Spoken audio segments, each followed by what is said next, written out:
Alright guys, today's August 17th. It is Jordan's birthday. We're at my parents' house here to celebrate his birthday tonight. We're going to pull out the bows real quick and do a little shooting before it's too windy or too dark.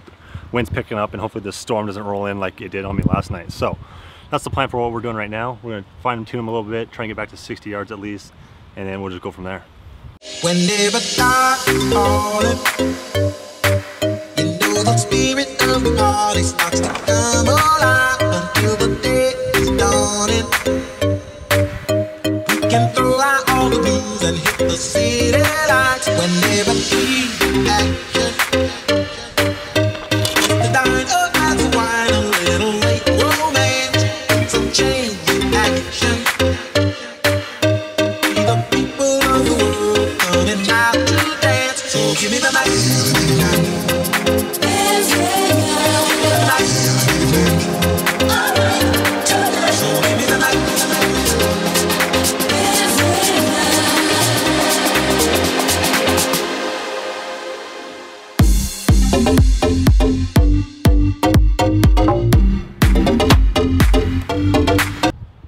Well, I think the shooting pretty much is coming to an end for the night. It's getting really windy out here. I'm not gonna be able to back it up to 60 yards like I wanted to. We'll just get it done. This weather's just really screwing me up these last couple days, but that's all right. I'll probably sight in 60 yards tomorrow. Get it in a little bit tighter.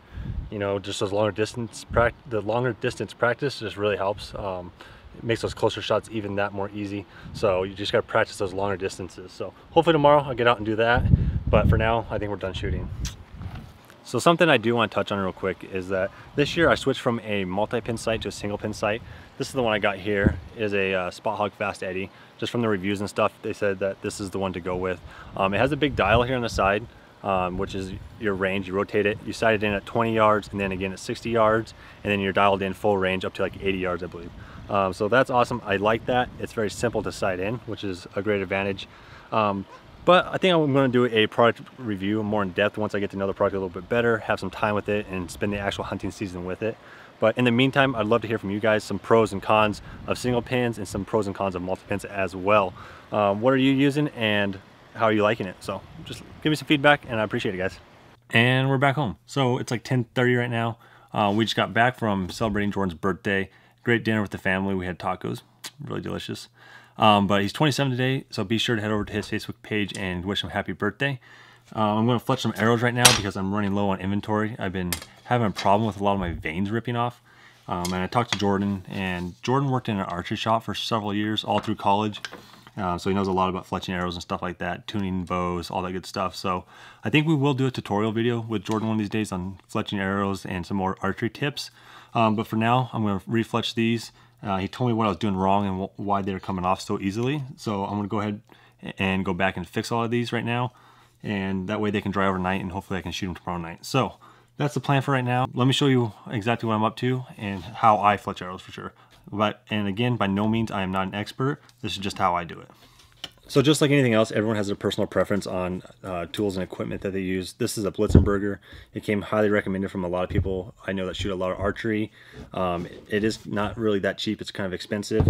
But what it is, so you have this and you have these two dials, and this is how you set your offset. I use about a 2-degree offset on my arrows with my fletchings, just because that is what lays flat and flush with the shaft of the arrow. Jordan uses like a 3-degree because that's what works best with his to lay flat. Some people do straight.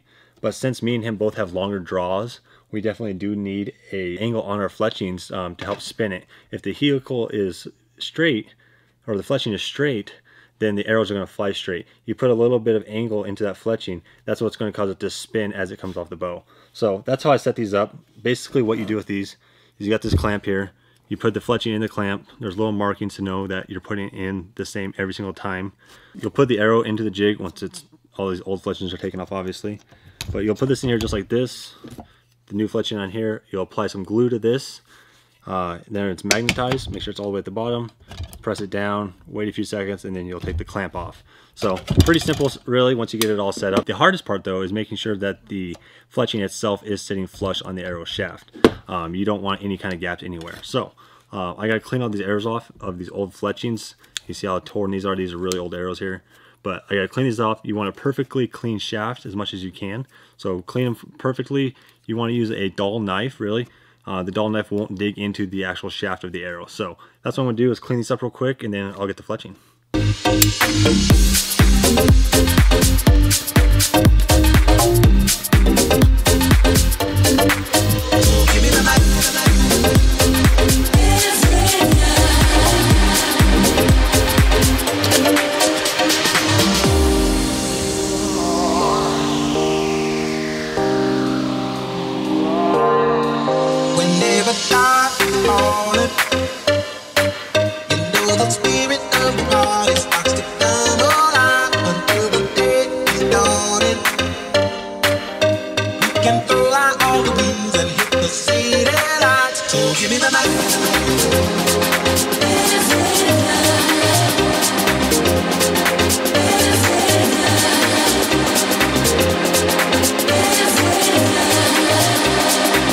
Alright guys, so I just finished fletching all these arrows. They look good. I just gotta let them dry now.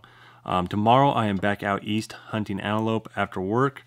I gotta set up the ground blind and the trail cameras that I did not get to put out on Tuesday because of the rain. So hopefully the weather cooperates this time and I'll be able to do so. Maybe even see a little antelope and do a little hunting. This weekend I am out scouting for elk, so be sure to watch out for that. Thanks for watching this vlog, guys. I truly appreciate it, and as always, feedback is more than welcome.